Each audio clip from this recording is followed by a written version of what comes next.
Hi guys! Magandang hapon sa inyong lahat. This is your guys, Mama's Gary Channel. After also matarders. So ngayong hapon na to, tignan natin sabihin sa inyo ng ating mga gabay. So this is Archangel Michael messages for the sign of Libra. So Libra, welcome to my channel. Ano kayang messages, advices, and spirit guides ang ating masasagap for today's video? Kanino kayang energy o kaganapan sa buhay na mga Libra signs ang ating mga kagilap. So guys, this reading is a general reading namang di lahat makaka-resonate. Kunin lamang po makaka-relate sa inyo. And comment down below kung kaninong energy ang ating nasagap. And because don't forget to like and subscribe my channel and hit the notification bell for more videos update. Kasi maraming salamat po sa mga walang sawang pagsuporta sa aking channel, lalo na ang skip ng ads away. Pagpalain kayo ng Diyos at may kapal, siksik diglig na gumapaw ni biyayang manumbalik sa inyo.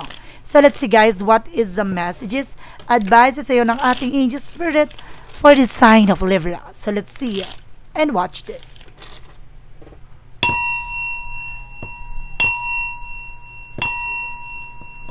Angel Spirit Guide, please give me information paano kang sabihin sa iyo ng ating Archangel Michael messages.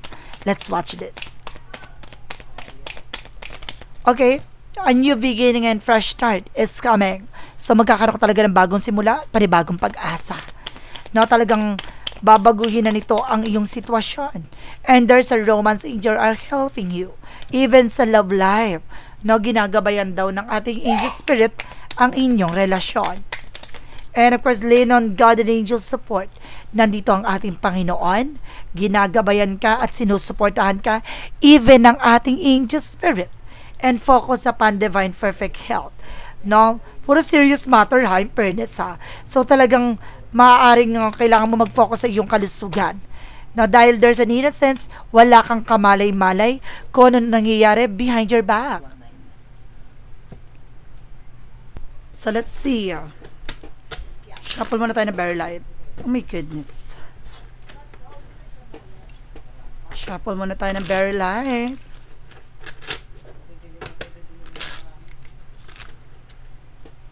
Angels, purpose, give me information pa. Ay, wow, there's a wheel of fortune with the turning back. Talaga may bagong simula dahil panibagong pag-asa dahil iikot ang kapalaran mo na maaaring pumabor na sa'yo. Na maaaring maging maganda na ang kapalaran at ikot ng mundo mo. And of course, there's something guys with the strength, with the confidence. So, kailangan mo lakasan ng loob mo. Maging matapang ka. Alisin mo yung takot at pangamba. Kailangan malakas ang iyong kumpiyansa. Na walang pag-aalilangan, walang takot, walang pagdadalawang isip. And there's something, the full card with the leaf of faith.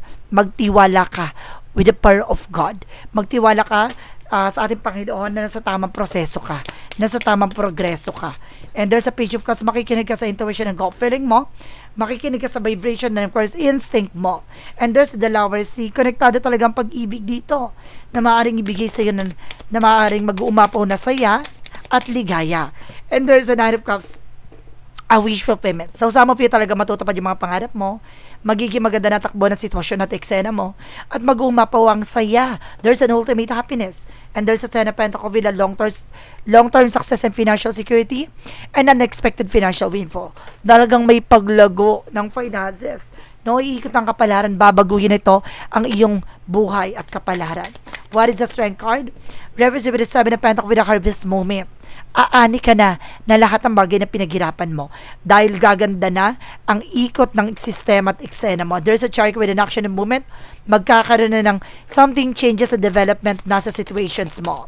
Dahil ginawa mong sentro ang ating Panginoon, lahat ng mga bagay na hinihintay mo, maaaring dumating na. Makikinig ka sa gut feeling mo dahil hindi ka ililigaw nito.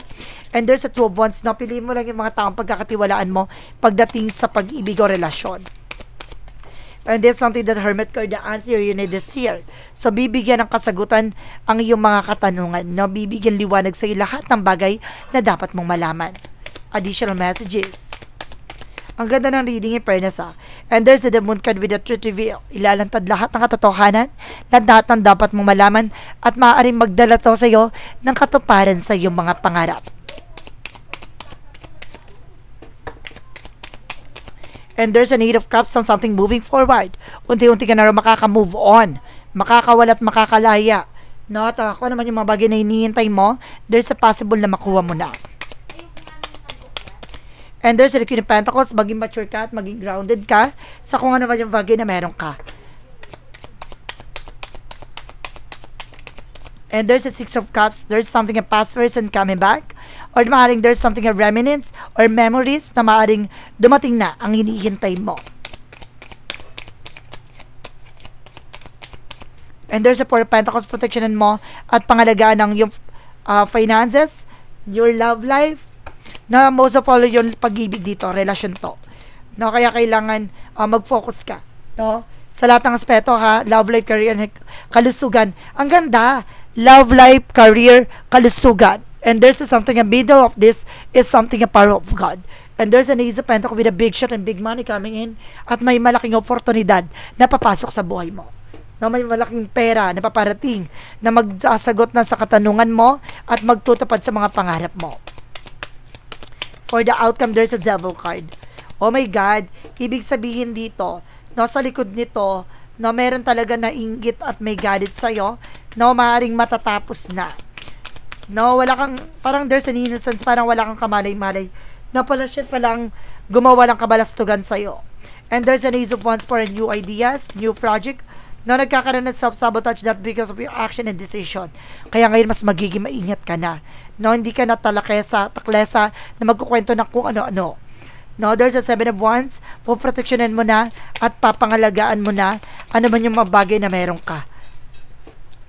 And there's a Queen of Cups, emotional healing, mas magiging kalmado ka na pagdating sa emosyon. And there's a Three of Swords, marami talagang inggitera sa paligid mo.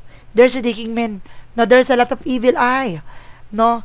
And of course, ang pinaka-power of the deck dito na kailangang proteksyonan mo ang sarili mo laban sa mga tao sa paligid mo. No, I think there's something co-workers, kaibigan, or environment. No, ayun lang yung nakita ko dito. Napapalibutan kayo ng mga inggitera.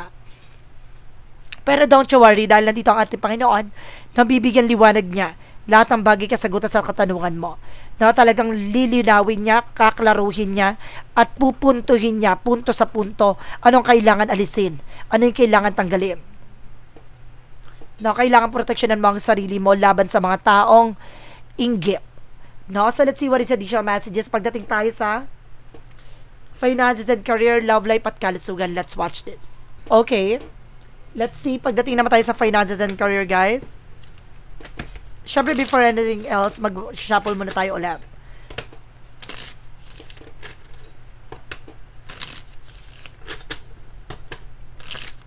For finances and career.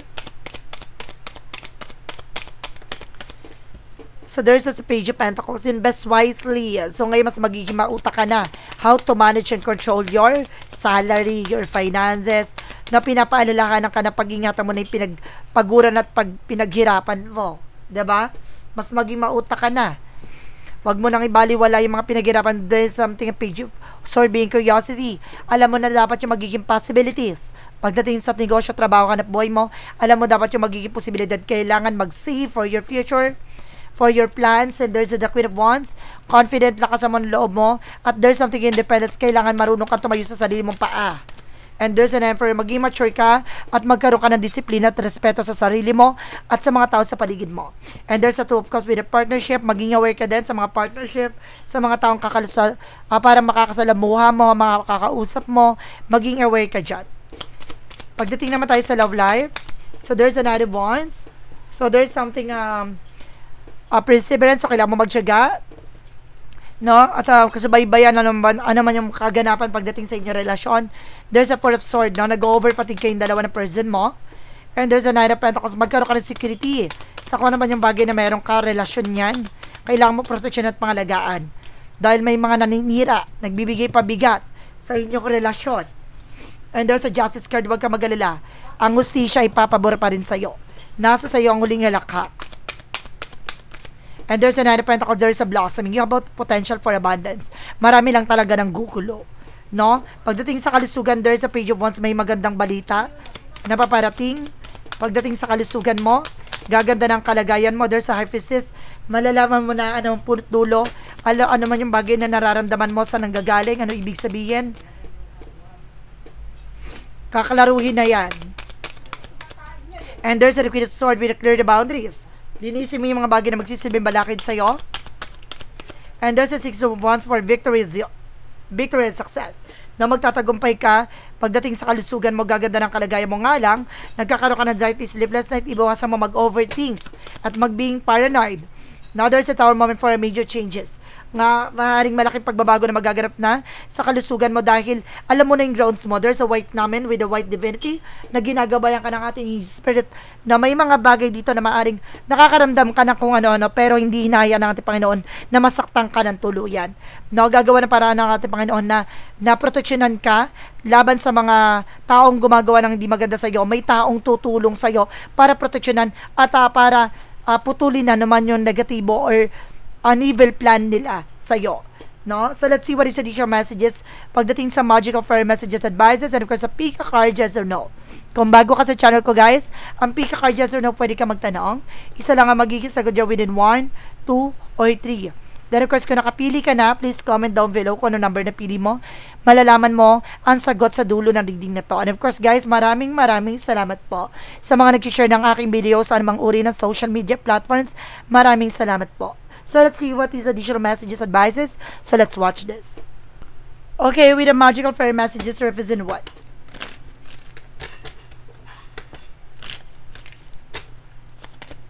With the magical fairy messages. And your desire is within reach. No, lahat ng pangarap mo, lahat ng gusto mo mga makuha, kung nagtitiwala ka dyan, makukuha mo yan. Now, and your wish is granted. So, see? Your wish is granted, it's here. Na talaga matutupad yung mga pangarap. May affirmation, always being positive and just being optimistic. Manatili kang positibo. And everything is okay. Huwag kang mag-alala. Lahat ng bagay na to ay magandang dahilan. May magandang patutunguhan.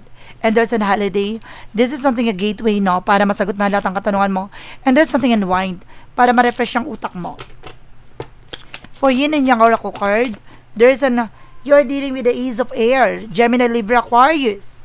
Na maaaring yung person mo is Gemini, person mo is Libra, or Aquarius. And there's the higher self na mas lalo mong makikilalang yung sarili with the higher self activation na mas lalawig na ang iyong kalaman at kakayanan. And there's an apology, may hihingi ng tawad, just being aware. Hindi lahat ng hihingi ng tawad ay sincere. So, just being aware. So, let's see what is synchronicities represent what. And there's an eagle, there's a message for you. Maraming mensahe sa iyo, ang ating gabay. Maraming gustong ipabatid sa iyo. There's a sister. Maring meron ditong sister, maring gumabay at tumulong sa iyo. And meron sa iyo pinababatid na mensahe. There's something a teacher. There's a guardian. There's a professor.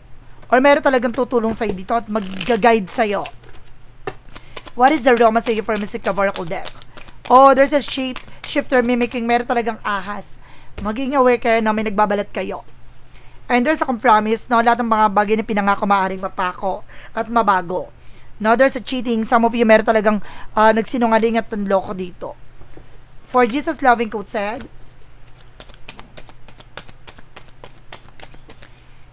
peace be with you as my Father has sent me. So see, bibigyan ka raw ng kapayapaan tulad ng Panginoon, tulad ng ating Ama na ibinigay sa Kanya at ginawad sa Kanya ng Kanyang Ama sa langit. So let's see what is an angel's number. Represent what? Angel's number represent, guys, with 11, 11, 11 with a wish coming true. Talagang matutupad yung mga pangarap mo, kabog. During the lucky break, it may come as a happy news experience, a new opportunities, or an exciting acquaintance. You will find yourself in the right place at the right time. It's not coincidence, but a gift from the fate. Dahil sa pananampalataya at tiwala mo, at pananalig sa ating pong may kapal na binibigay at ginagawad sa iyo ang magandang bukas at magandang kapalaran na nakalatag sa iyong kapalaran. So let's see what is the Money Move Oracle deck. Represent with a new beginning. Diba? Magkakaroon ka talaga ng bagong simula. No? Hit the reset button. Ito na yung panibagong eksena at panibagong panimula sa buhay mo. There's a shadow work represent what?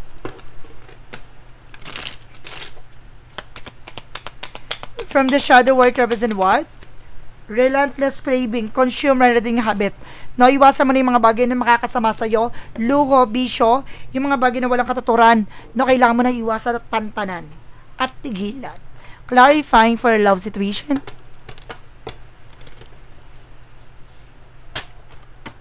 For clarifying for a love situation.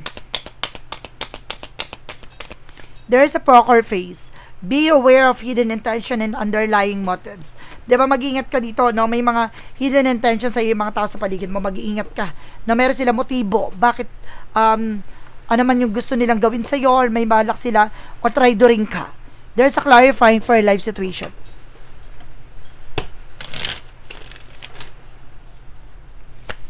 Clarifying for a life situation. There is something small step. No, the small wins, the small triumphs, they victory, celebrate them. They will take you there. Dadaling ka nito kahit na napakaliit man ng baitang o hakbangin nito, pero dadaling ka pa rin para magtagumpay, no? Ika nga nila, no, ang malitay nakaka puwing din, diba? This is what lies beneath the future.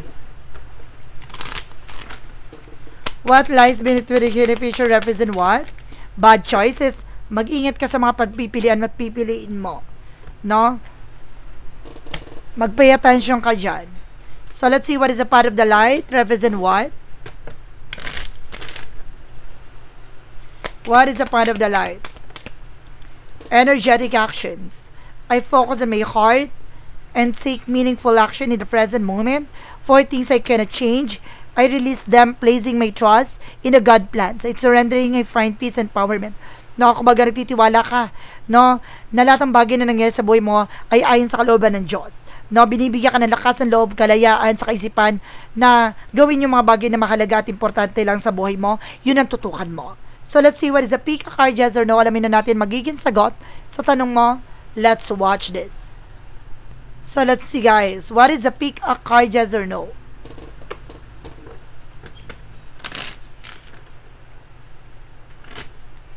So, let's start with the number 1.